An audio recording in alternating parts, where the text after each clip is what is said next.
Historias que te acompañarán mientras te preparas para ir a trabajar. No es que yo me creyera especial en la oficina, pero sabía que si alguien mantenía a flote el departamento de finanzas, era yo. Los números tenían sentido cuando pasaban por mis manos. Las cuentas cuadraban, los informes lucían inmaculados, y eso a veces me hacía sentir como un artesano entre autómatas. Sin embargo, de artesano a testigo incómodo de una conjura, hay menos distancia de la que uno quisiera admitir. Todo comenzó con un detalle mínimo, casi un accidente visual. Recuerdo la tarde exacta. El sol, fatigado, se filtraba a través de las persianas rotas y en su luz polvorienta se recortaba la silueta de la señora Méndez, la esposa del jefe. No era común verla en la oficina, mucho menos en un rincón apartado como el mío. Ella conversaba con Mauricio, el director de proyectos, un tipo resbaladizo como el jabón mojado. Me llamó la atención que ella hablara con alguien que ni siquiera figuraba en la agenda social de la empresa, pero lo que me atrapó fueron las palabras entrecortadas que alcancé a escuchar. «Tiene que parecer que es su error», murmuró ella, mientras Mauricio asentía con mirada de serpiente paciente. «Si todo sale bien, la empresa será nuestra». Yo debía haberme levantado, caminar hacia ellos, fingir que necesitaba una carpeta, interrumpirlos, forzar la naturalidad de la escena. Pero me quedé petrificado en mi silla, con las manos suspendidas sobre el teclado y el corazón bombeando como si lo hubieran encendido a manivela. De repente, la oficina, mi espacio seguro, se volvió un tablero donde alguien más movía las piezas, y sin querer, supe que yo era una de ellas. La señora Méndez tenía fama de fría, elegante hasta la crueldad. Pocas veces la había tratado, siempre con la reverencia que su apellido imponía. Ahora me parecía otra, conspiradora, calculadora. Y Mauricio, de Mauricio siempre se esperaban tretas, pero a ese nivel, había oído rumores sobre sus ambiciones, sobre sus manos sucias en contratos menores, pero nada tan grave como usurpar una empresa. Podía intentar convencerme de que había malinterpretado la conversación, pero algo en la tensión de sus rostros, en la forma en que ella le ordenaba y él acataba, desmentía cualquier duda.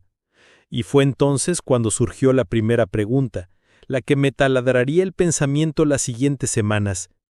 ¿Qué hago yo con esta información? Contarlo era lo correcto, ¿pero a quién?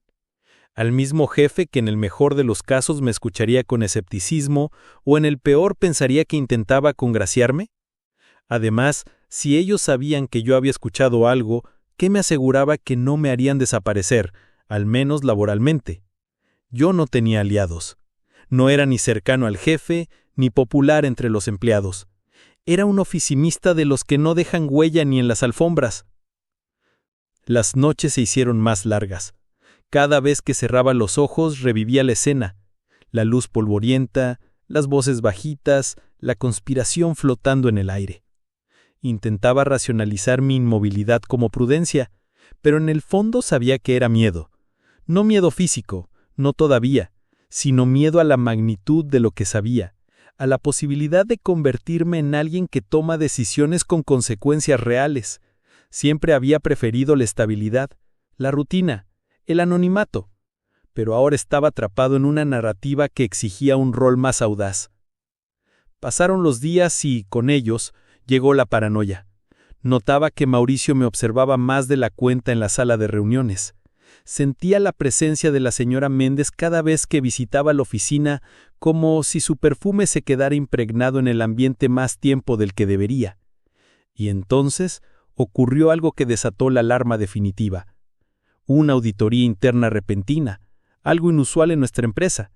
Me citaron para revisar algunos informes contables que yo mismo había elaborado meses atrás.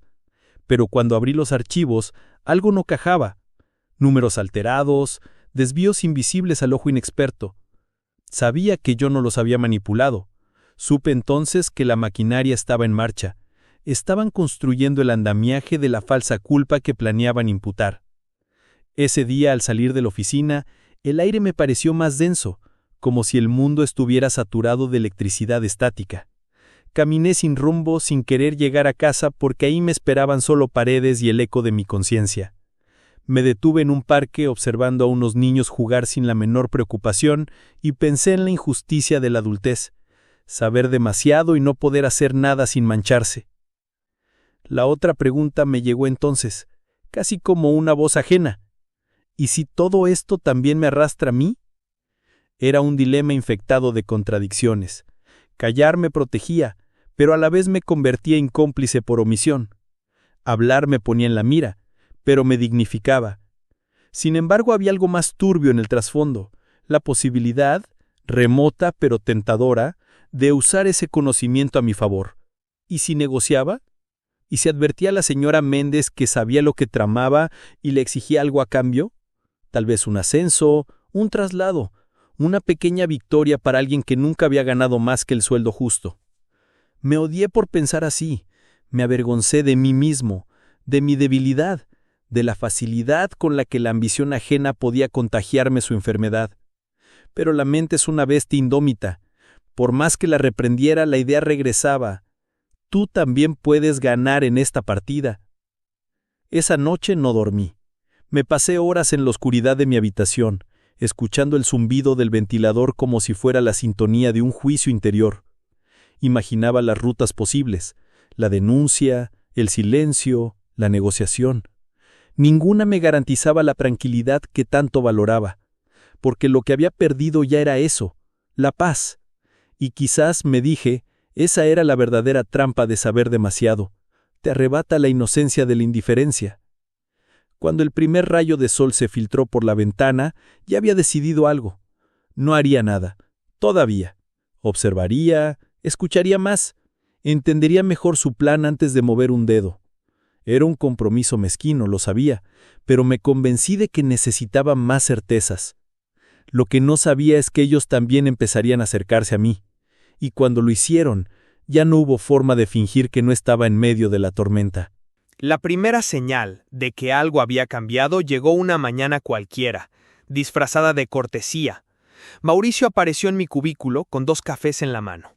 Me ofreció uno, como quien se acuerda súbitamente de la existencia de otro ser humano. Me sonrió con una simpatía que le desconocía, una sonrisa cargada de cálculo. «Necesitas energía», me dijo. «Estás trabajando demasiado». Yo acepté el café, por instinto, pero su gesto me inquietó. Sabía que no era gratuito. Había una intención velada en cada palabra, en cada mirada que me lanzaba por encima de la taza. «¿Te han dicho alguna vez que eres muy bueno en lo que haces?», continuó, con tono de amigo recién descubierto. «Todos en la oficina lo saben, pero pocos lo reconocen». No respondí. Sabía que no venía solo a regalar cumplidos. Entonces bajó la voz y dejó caer la frase que me confirmó mis sospechas. Las personas inteligentes saben cuándo estar en el lugar correcto, con la gente correcta. Ahí estaba. Sin decirlo abiertamente, me estaba invitando a escoger bando. Me limité a mirarlo en silencio, pero la alarma ya estaba encendida. Me había convertido en una ficha visible en su tablero. Por dentro, un escalofrío me recorrió la espalda. Había querido observar desde la sombra, pero ellos ya sabían que yo sabía. No pasó mucho para que la señora Méndez hiciera su jugada. Un par de días después, recibí un correo de recursos humanos solicitando mi presencia en la oficina del jefe.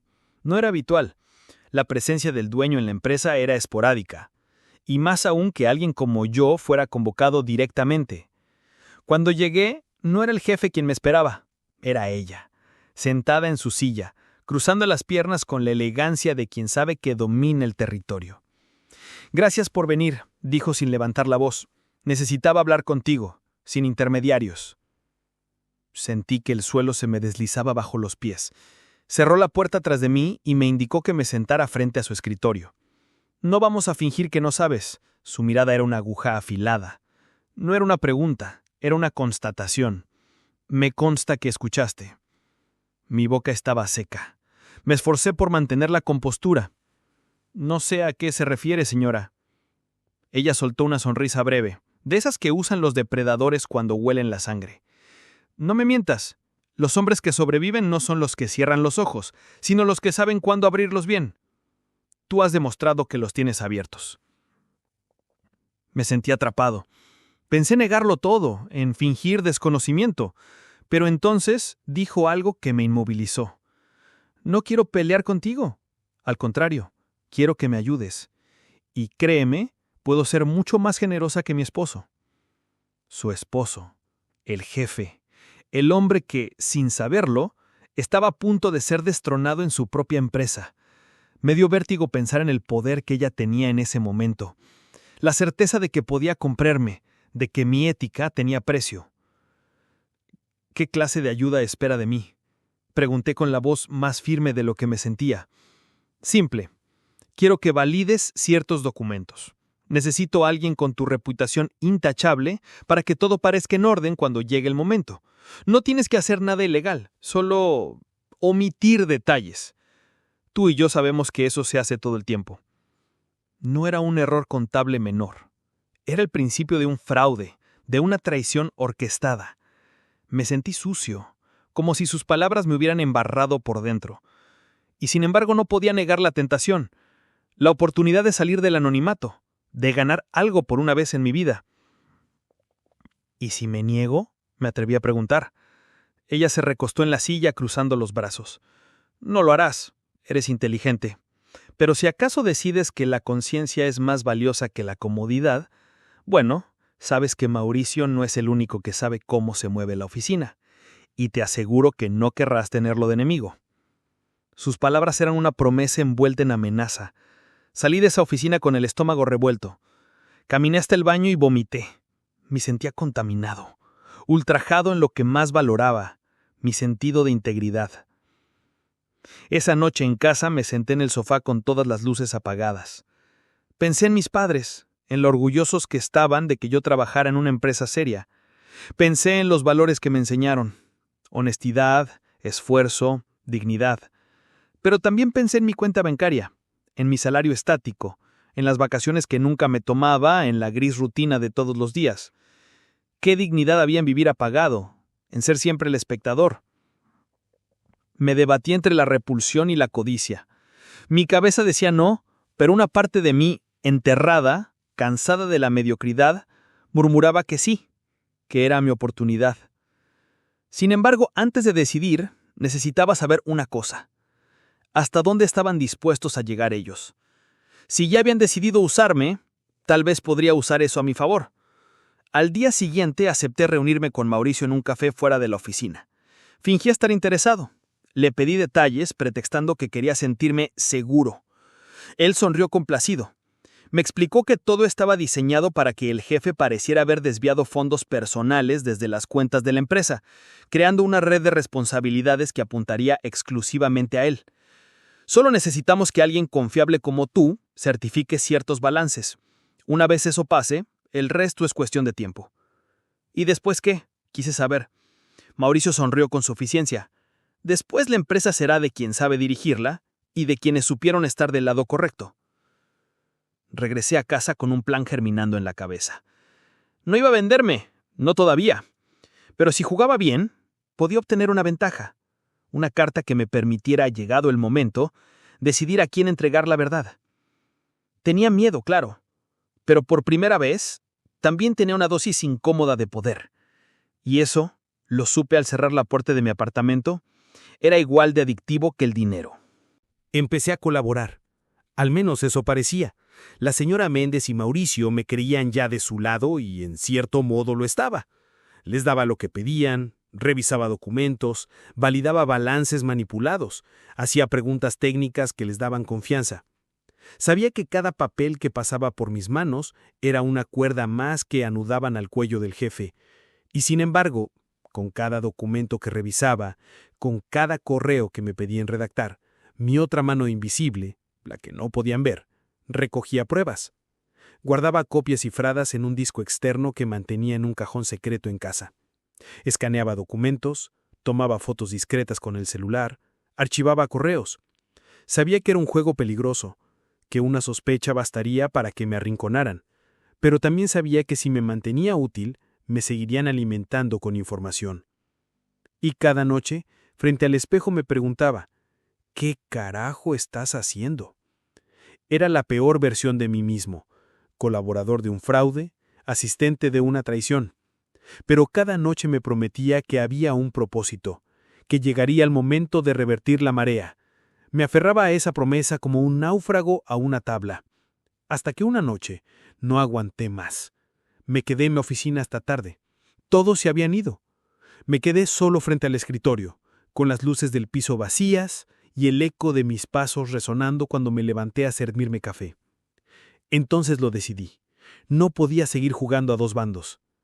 Pero, ¿cómo detener un plan cuando los conspiradores ya confiaban en ti? ¿Cómo frenar una máquina que llevaba semanas echando a andar?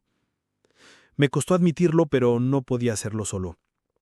Y solo había una persona que podía enfrentar esta tormenta: el jefe. Nunca habíamos sido cercanos. Él era de esos empresarios ensimismados en su propio mundo, más preocupado por reuniones de alto nivel que por saber el nombre de quien cuadraba sus cuentas.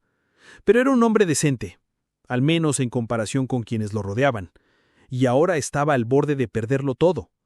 No sabía cómo abordarlo sin parecer un loco o, peor, un traidor arrepentido, pero sabía que debía hacerlo.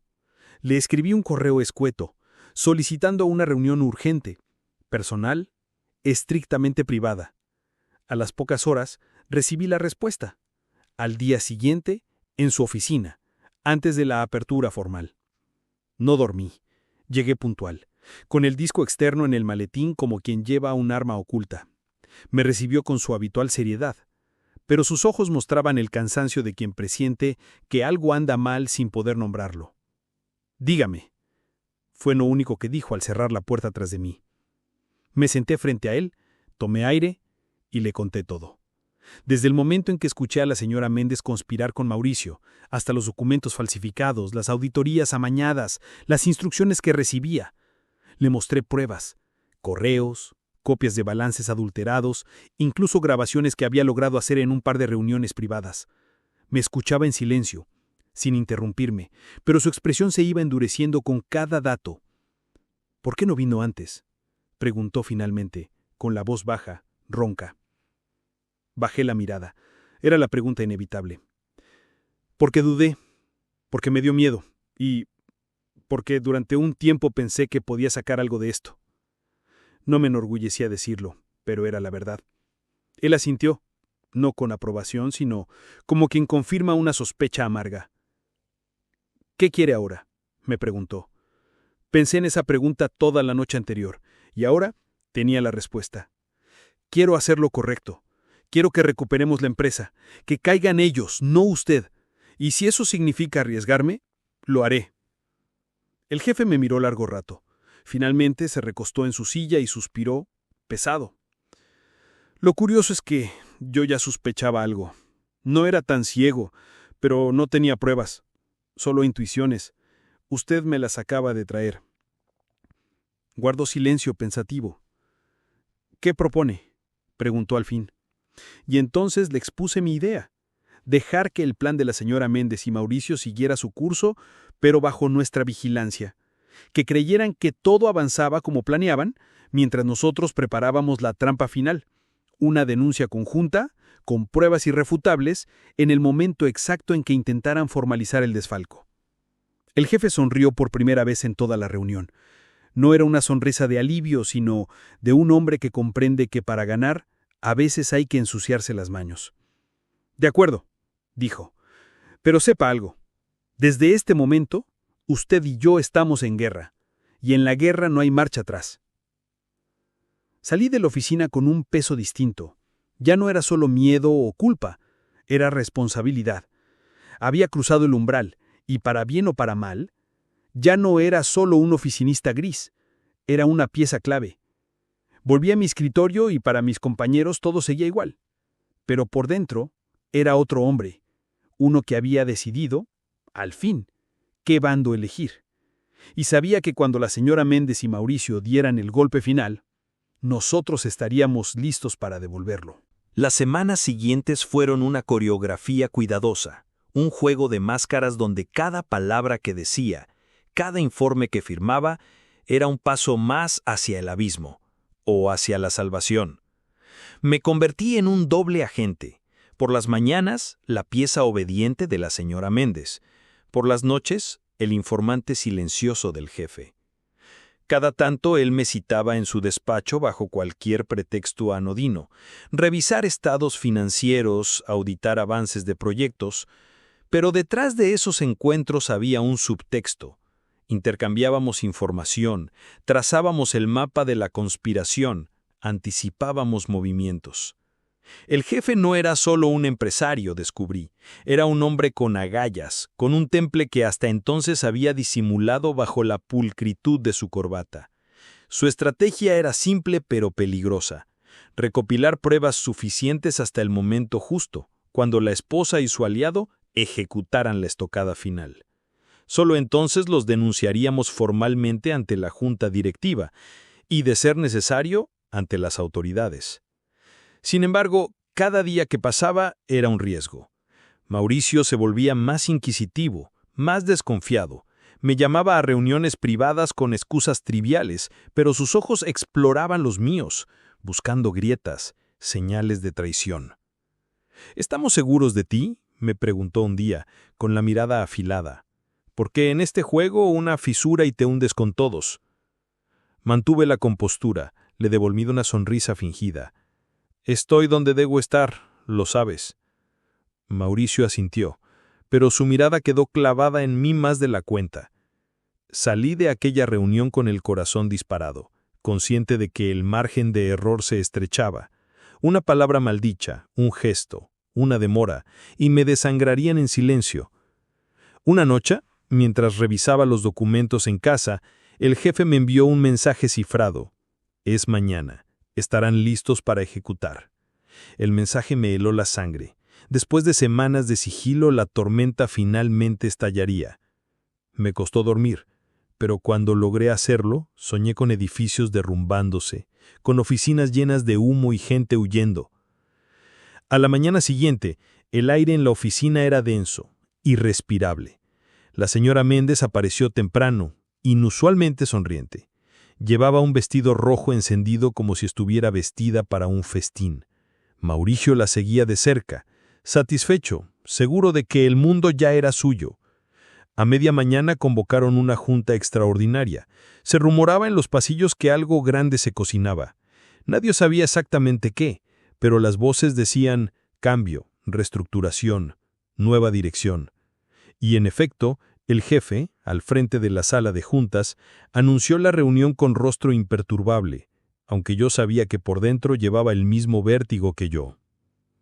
El plan de ellos era simple: presentar las pruebas falsas que incriminaban al jefe en desfalcos y manejos fraudulentos, luego solicitar su remoción inmediata. Habían manipulado cuentas, redactado documentos con transacciones ficticias y preparado testimonios de empleados menores comprados o engañados. Cuando la señora Méndez pidió la palabra, el silencio fue absoluto. Su voz sonaba firme, elegante, como la de una reina proclamando un cambio de era. Compañeros, es mi deber traer ante ustedes la verdad que muchos temían. El estado financiero de la empresa ha sido manipulado de manera sistemática por su propia dirección general. Las pruebas están aquí. Y entonces presentó los documentos adulterados, los mismos que yo había preparado, sabiendo que eran piezas para la farsa. Mientras hablaba, Mauricio me miró desde el otro extremo de la mesa, con la complicidad de quien cree que me tiene en su bolsillo. Pero entonces llegó el momento que habíamos planeado. El jefe se puso de pie, con la tranquilidad de quien ya conoce el final de la película. Agradezco su preocupación, señora Méndez, pero antes de que continuemos, debo presentarles algo que quizá les interese más.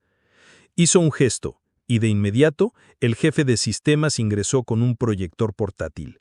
En la pantalla aparecieron correos, audios, grabaciones, pruebas irrefutables de la conspiración, incluyendo mi grabación inicial en la que ella hablaba con Mauricio sobre quitarle la empresa y hacer que todo parezca culpa suya.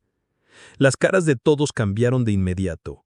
La señora Méndez, aún sentada, sonrió, pero su expresión ya era vidrio agrietado. «Esto es ridículo», dijo. «¿Pruebas manipuladas? ¿Quién puede asegurarlo? Pero el jefe continuó. Presentó las copias originales de los balances, las trazas informáticas que mostraban cómo y cuándo habían sido alterados, el testimonio firmado de un empleado que confesaba haber sido presionado por Mauricio para declarar en contra del jefe. Fue entonces cuando mencionó mi nombre. Y todo esto ha sido posible gracias a la colaboración de una persona aquí presente, alguien que decidió hacer lo correcto. Mi nombre resonó en la sala. Las miradas se volvieron hacia mí. Me sentí desnudo, vulnerable, pero también, por primera vez en años, importante. La señora Méndez se giró lentamente, sus ojos como cuchillas. «Así que eras tú», susurró con una furia contenida que me atravesó el pecho. El peón leal. ¡Qué decepción! Mauricio se quedó helado. Sus labios temblaban de rabia, de incredulidad. Ya no podía negarlo. Estaban atrapados. La junta se disolvió en un murmullo generalizado. Algunos miembros pidieron suspender la sesión para deliberar, otros ya hablaban de una denuncia formal. Y en ese mar de ruido, de acusaciones y excusas, el jefe se acercó a mí, me palmeó el hombro y me dijo: «Hicimos lo correcto. Pase lo que pase ahora, que quede claro. Hicimos lo correcto». Me sentí orgulloso y aterrorizado al mismo tiempo. Sabía que esto no había terminado. Ellos no caerían sin antes intentar arrastrarme con ellos. Esa tarde, al salir de la oficina, encontré mi auto con las llantas pinchadas, una advertencia silenciosa, y supe que, aunque la verdad había salido a la luz, la guerra apenas comenzaba. La noticia se esparció como pólvora en la oficina. La junta directiva había iniciado un proceso formal contra la señora Méndez y Mauricio. Fraude, intento de desfalco, conspiración interna. La empresa estaba blindando sus recursos legales para asegurarse de que ninguno de los dos pudiera deslindarse de responsabilidad. Ella desapareció de la empresa, sin despedirse. Mauricio, en cambio, tuvo que desfilar por los pasillos cabizbajo, escoltado por personal de seguridad. Cuando pasó junto a mi cubículo, me dedicó una última mirada cargada de veneno, pero no dijo nada. Sabía que ya no le servían las palabras. Podía decir que había ganado, pero en verdad no me sentí así. Me sentí exhausto, como si una parte de mí hubiera envejecido de golpe. Durante semanas dormí poco. La paranoia seguía acechando, una sombra que no se disipaba. ¿Y si tenían aliados fuera? ¿Y si alguien venía a ajustar cuentas? Sin embargo, también había algo nuevo: respeto. Los compañeros que antes pasaban de largo, ahora me saludaban con una mezcla de admiración y prudencia. Había dejado de ser el oficinista invisible. Eso me incomodaba, pero también me enorgullecía. Había hecho lo correcto, aunque la línea entre la valentía y la inconsciencia era delgada. Una tarde el jefe me pidió que pasara a su oficina. Había pasado ya casi un mes desde la caída de la conspiración. Lo encontré de pie, mirando por la ventana. Cuando me oyó entrar, se giró con una expresión distinta, más humana. «Siéntate», me dijo. Obedecí en silencio. Él apoyó las manos en el escritorio y me observó con detenimiento. «He estado pensando mucho en esto», comenzó. «Lo que hiciste no solo es admirable, fue un acto de coraje que yo mismo no supe tener a tiempo. Podías haber guardado silencio. Podías haberme vendido, pero elegiste arriesgarlo todo». Negué con la cabeza. «Lo pensé. Venderme, digo. Me costó decidirme». Él sonrió. «Eso es lo que nos hace humanos, muchacho. Pero al final, elegiste bien, y eso merece algo más que un agradecimiento». Abrió un cajón y sacó un sobre que deslizó hacia mí.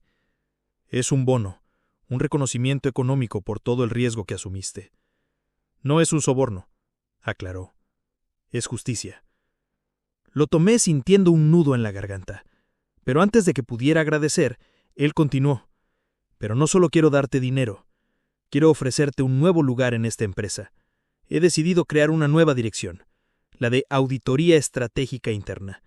Alguien que me ayude a evitar que algo así vuelva a pasar. Y quiero que seas tú quien la encabece». Me quedé sin palabras. Un ascenso.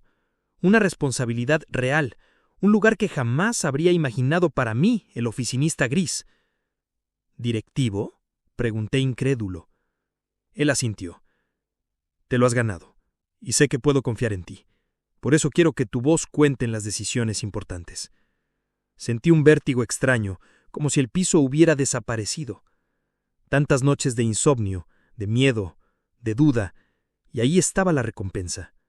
No solo el dinero, sino la reivindicación. Gracias, susurré. No sé si estaré a la altura. Lo estarás. La altura no se mide antes de empezar, se mide cuando estás ahí.